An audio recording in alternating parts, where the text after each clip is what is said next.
Welcome to the Fit Strong Women Over 50 podcast, episode number 189.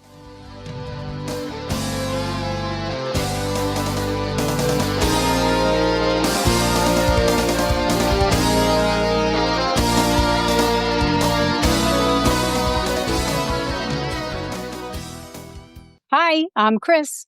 Thank you for joining us today. And I'm Jill. Chris and I are your hosts for this podcast and the founders of the Becoming Ellie community. We decided to name the community Becoming Ellie because Ellie was the Norse goddess of aging who beat Thor in a wrestling match. Jill and I thought, hey, we want to be like Ellie, fit and strong as we age. You can find out more about the Becoming Ellie community and this podcast at our website, becomingellie.com. And Ellie is spelled E-L-L-I. Sign up for our newsletter while you're there. Hey, Jill, can you believe it's almost the end of October? We're in the last quarter of the year. I know, this year has really flown. It really has. I think about all the things I didn't do this year. Well, I don't know. It seems like new things pop up just when I get started on something else. And I don't know, a friend of mine mentioned line dancing to me one day when we were talking, and I've become, I don't want to say obsessed because that'd be an exaggeration, but I go to the line dancing classes now pretty regularly. And in between the classes, I'm on their YouTube, trying to figure out, now what's this rocking horse step again? I mean, all the steps are really easy when you look at them individually. There's nothing tricky. It's just in all the dances, they combine things. And so it's a real mental game for me. I don't know. Do they have field trips out to like where bands are playing and you can line dance? Not the group that I'm in. Although I will say I went to the gym one day and thought, I'll just jump into the line dancing class because I've been taking line dancing. The other line dancing I'm taking is for seniors. And they help you, like they explain each dance before it starts. Well, this other class that I went to that was at the gym, I think this was an advanced line dancing group. The dances were faster. They had a lot more steps. I wasn't familiar with them, and it was very challenging. I made it through like maybe 5 dances before I thought, you know what, I'm sitting off to the side. I'm going to watch because I'm making too many mistakes. It's embarrassing. I didn't crash into anyone, but I didn't know what I was doing. Well, so that's kind of fun. It's fun to try something new. Yeah. Well, it's definitely, it gets your heart rate up a bit. I can't say it's like running or, cycling or whatever, but the amount of mental focus that it takes for me anyway to do these dances, because I don't have much of a dance background. I never took dancing as a kid or, I'm not a dancer, let's say. I love to dance, just freelance dance, but freelance dance. To try to do what everyone else is doing, and that's what line dancing is. It's, matching everyone else. Oh my gosh. It's very regimented. Yes. I don't know if that's the right word, but I mean, it's structured. There's a pattern. You're supposed to be following the instructions. Oh, yeah. And once you get good, you could do little add-on twirls because I see people doing that, and that really goosed me up because I'm just a beginner, But I have to say, it's a really neat thing to start something new and focus on it and then get better at it. It's much more enjoyable when you're better at it. It's really hard the first time. And that reminds me of the first time of going to like the weight room and trying to do machines that I've watched people do them, and they look pretty easy. I mean, other than the amount of weight they're lifting. But, until you understand how things work, you feel awkward, and it's hard to learn something new or give yourself a break so that you're not so. Right. And I think finding something new to do can be challenging just in mastering the skills for that. Right. Yeah, exactly. I'm thinking, I need different shoes maybe, because of course the shoes I have are non-slip. Well, when you're dancing, everybody's using cowboy boots. Well, they aren't using cowboy boots at my thing, but they there's scuffles and, you're sort of spinning around doing stuff. So it's not meant for, There is no activity that doesn't require different shoes. I swear. Right. Yeah, exactly. Exactly. Well, a couple years ago, I decided I was going to try pickleball. Do you remember that? No, I don't remember you deciding, but I did. I bought a pickleball paddle and, took some lessons and then I decided, you know what, this isn't for me. My shoulders started different things started acting up on my body. I thought, you know what, this isn't it was back in 2023. So my sister took it up. And so I gave her my pickleball racket and I think she's still playing. So that's good. But I know people who really love pickleball, and I keep saying, oh, yeah, try it, and I haven't done that. So it's the same feeling of not really knowing what you're doing, like where you're supposed to stand, how many times it can hit in different places, or where it's supposed to hit. I did enjoy it. I have to say that I did really enjoy it because it's easier than tennis. Similar to badminton, but it's somewhere in the middle there, Yeah. Badminton's a little less challenging. I don't know. At least the way I play badminton. Well, badminton just has that little birdie. It's pretty light. Right. Well, this one's pickleball is kind of like a wiffle ball thing. It's halfway between tennis and badminton as far as how it feels, but the court reminds me more of tennis, I think. So I didn't really set a goal for this year, but I've just been going to the gym in my normal routine and trying other things a bit intermittently with everything else. But I really want to focus on food again. Yeah, well, I've been struggling with food too. So that's a great topic for today's podcast. That's for sure. Yeah, my doctor recommended the Mediterranean diet, but sometimes I feel like they read the same magazines that I read. Yeah, I've had some challenges, not challenges, but some changes in my health, and I'm focusing more on a Mediterranean diet. And I'm finding it's really hard to define what is that diet exactly. It's basically eat healthy, don't eat unhealthy food. It's like, well, that's really helpful. No, there's more to it than that. Well, all right. So you're supposed to eat a fair amount of plant-based foods. Plants. Let's just say plants. Leafy greens, a lot of leafy greens. Yeah.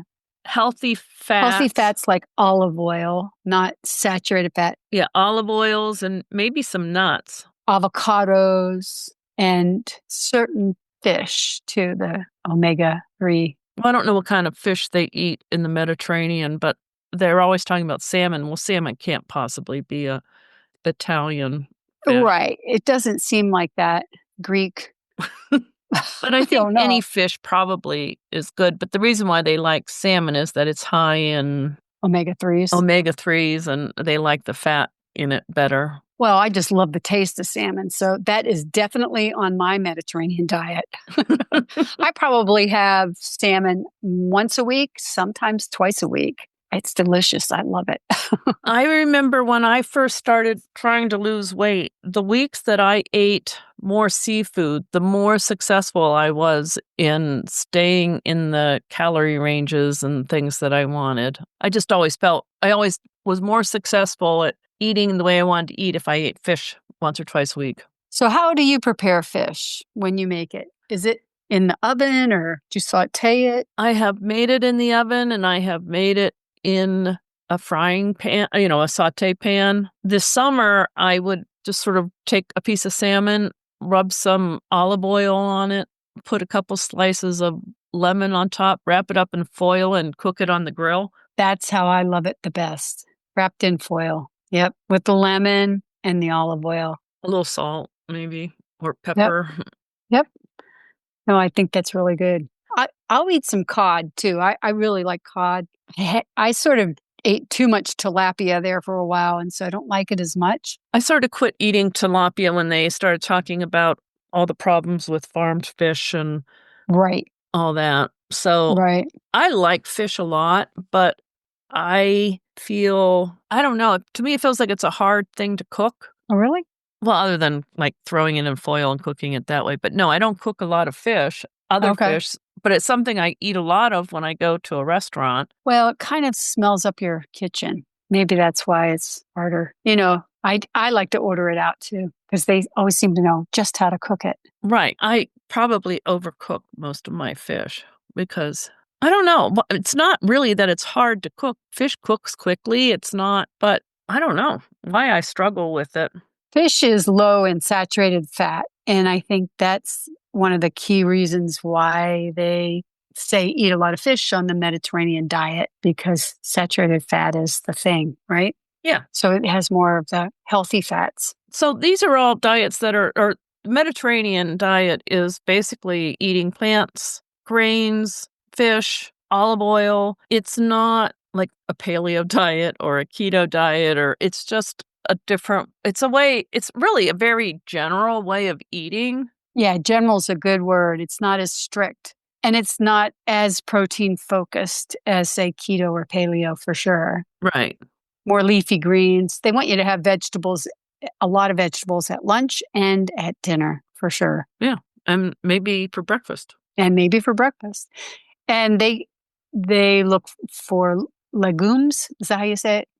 Legumes. Yeah, beans, legumes. basically, for another source of protein in the Mediterranean diet, but not much red meat and certainly not processed meat, the sausages or, kielbasi or deli meats, I guess, salami, bacon, none of that on the Mediterranean diet. Have you heard about the DASH diet? I have heard about it, but I don't know a whole lot about it. It's sort of like the Mediterranean diet, isn't it?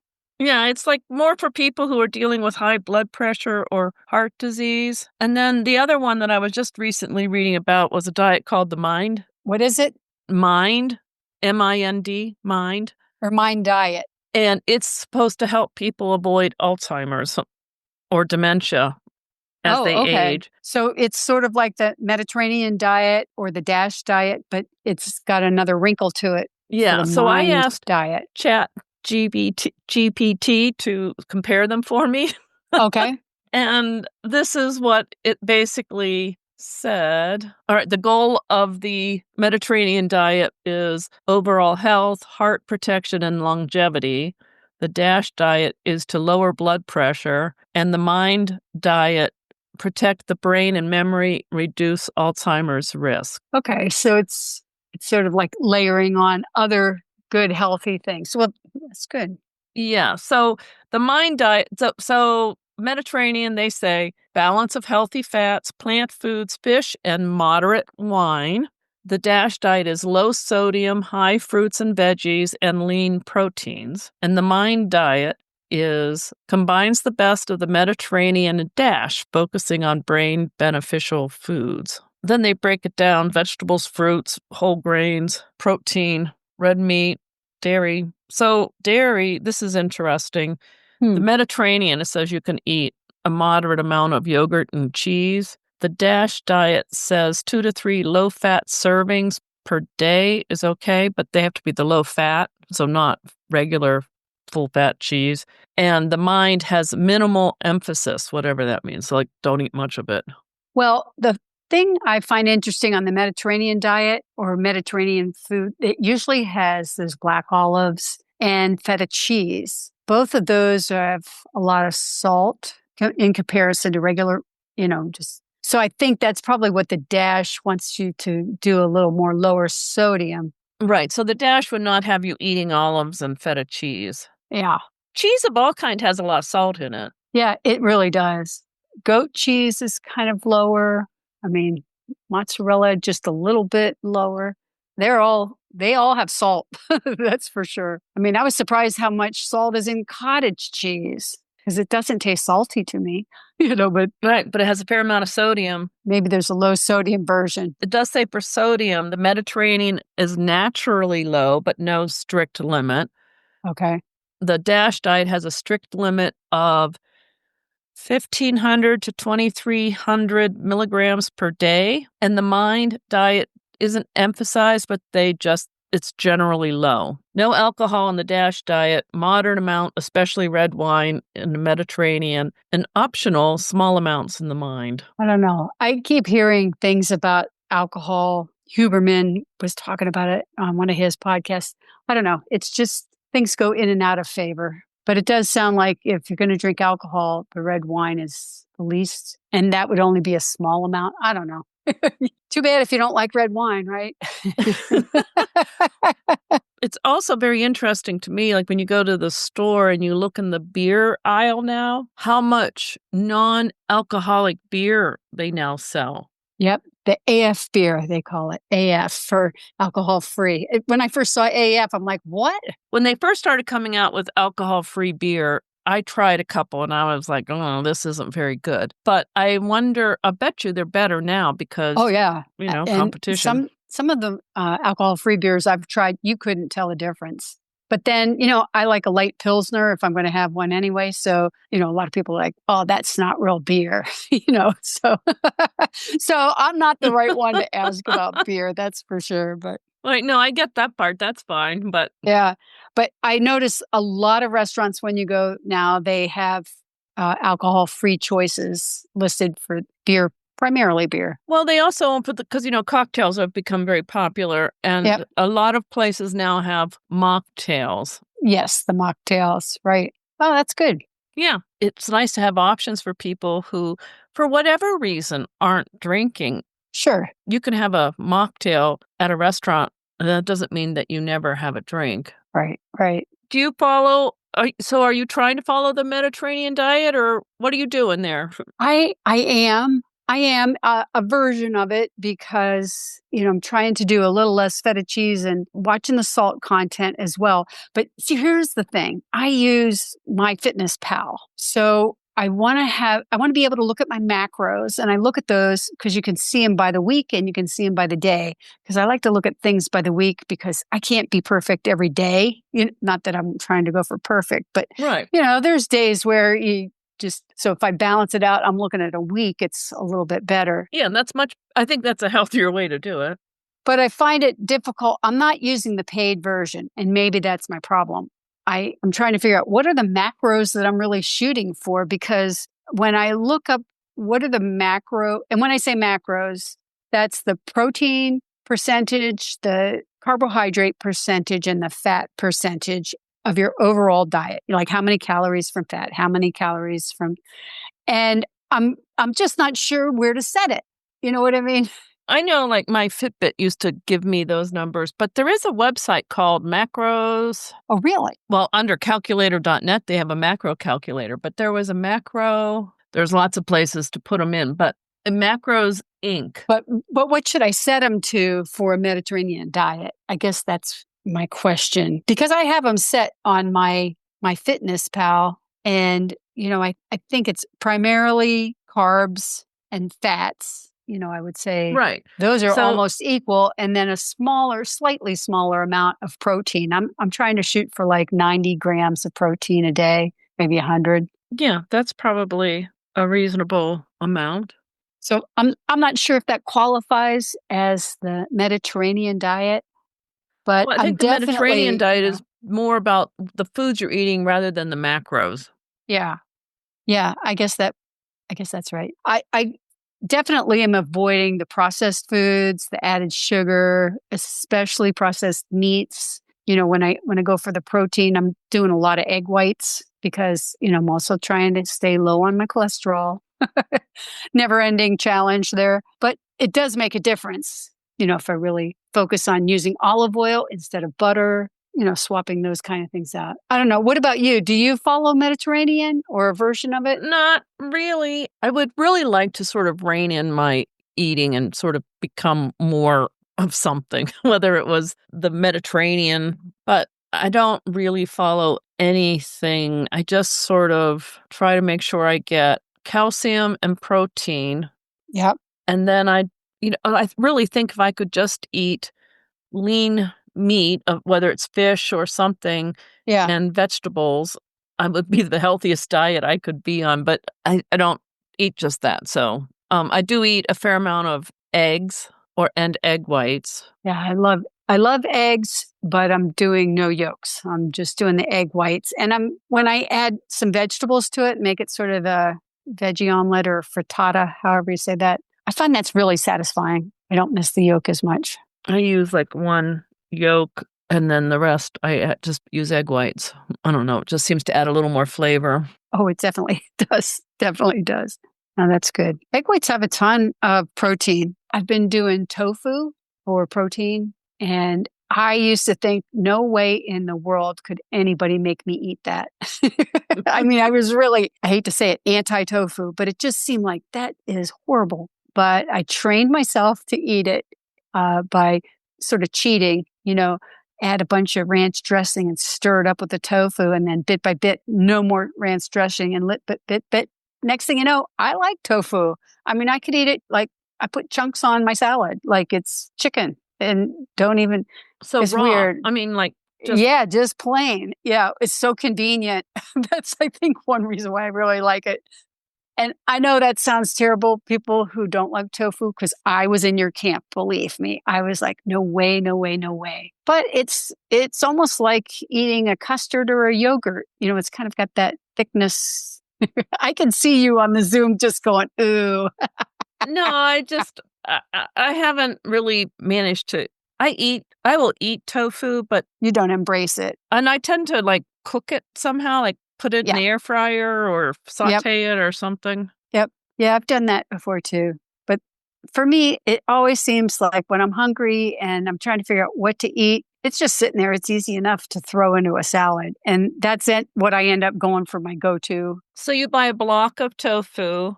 I use Extra Firm, and I open it up and drain most of the water out of it because it's a big mess in my refrigerator if I don't. Right. And I stick it in one of those Ziplocs to keep it from, drying out, and cut it. Yeah, I cut it into sort of like a 9-patch quilt. You know what I mean? Tic-tac-toe, and I just use a chunk.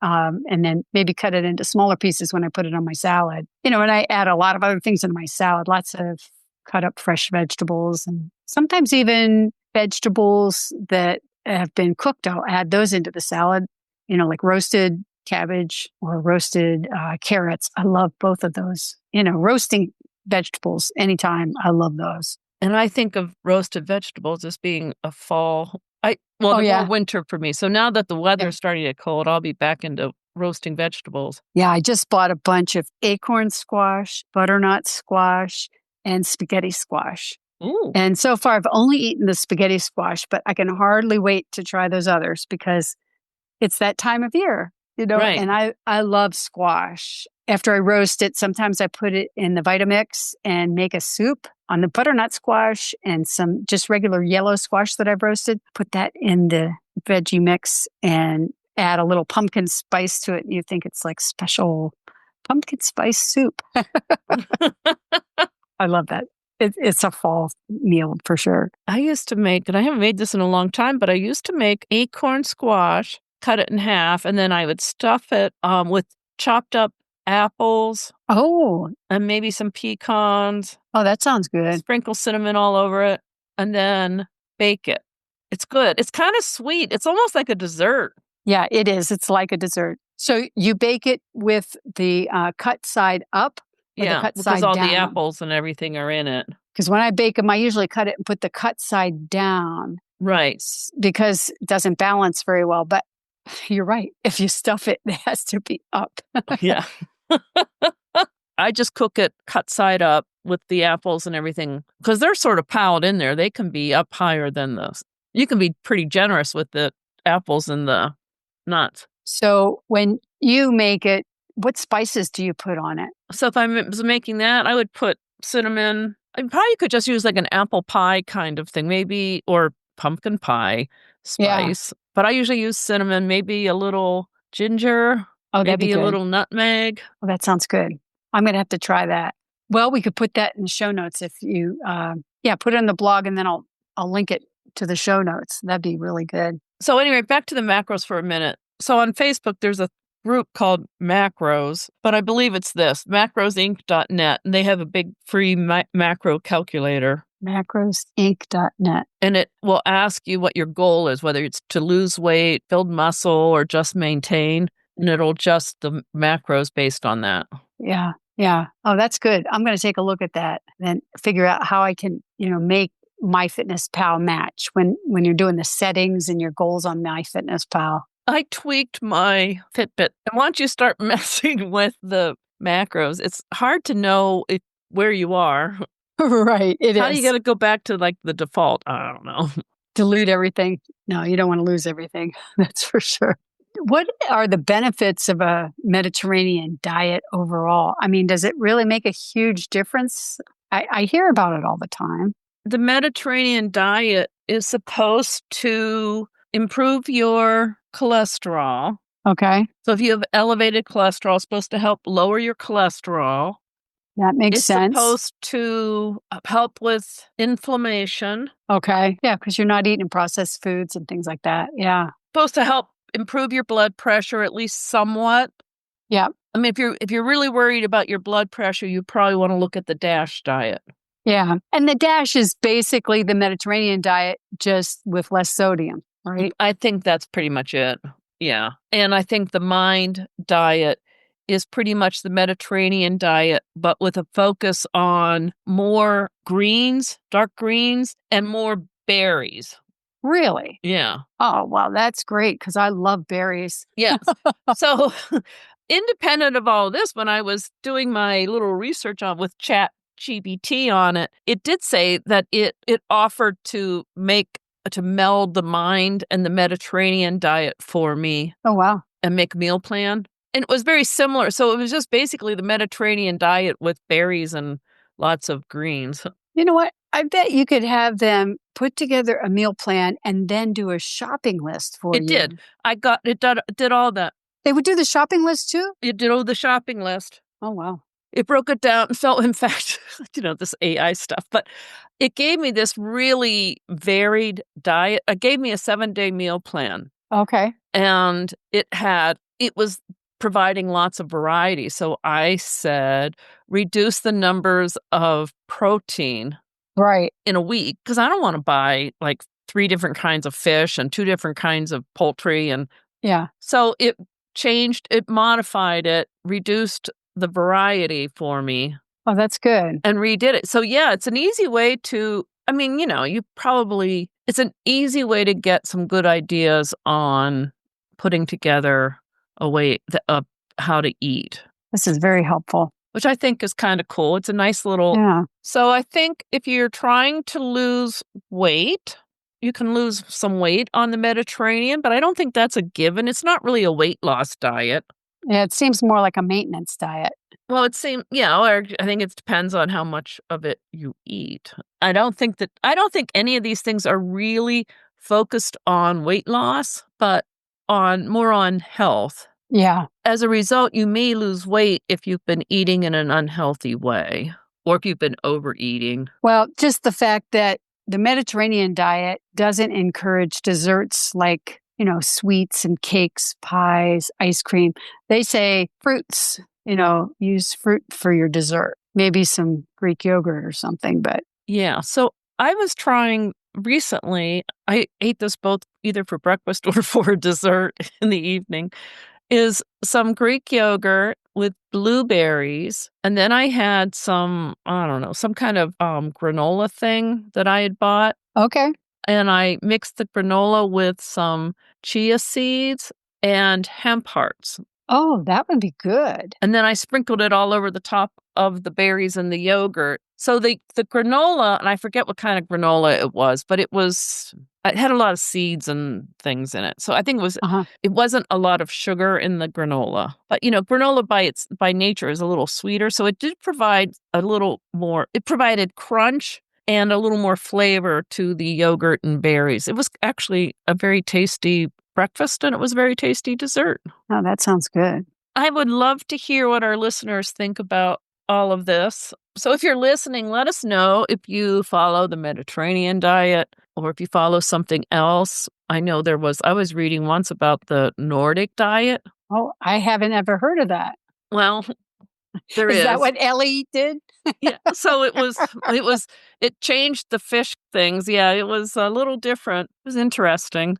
Yeah, yeah. At any rate, if you're listening, let us know what you do food-wise and let us know. We'd love to hear from you. Yeah, absolutely. You could leave us a message at becomingellie.com, and you can find us as Becoming Ellie on Facebook, Instagram, Pinterest, YouTube, and LinkedIn. If you found this episode helpful, Please subscribe to the podcast and share it with a friend. That helps us a lot. And if you like this podcast, you might enjoy the Reinvention Rebels podcast. Hosted by Wendy Battles, it features stories of unapologetic women 50 to 90 years young who have boldly reimagined life on their own terms to find renewed purpose and possibilities. Wendy believes that reinvention is a natural part of life and something that many of us have done numerous times. To listen, visit reinventionrebels.com for powerful discussions about aging vibrantly.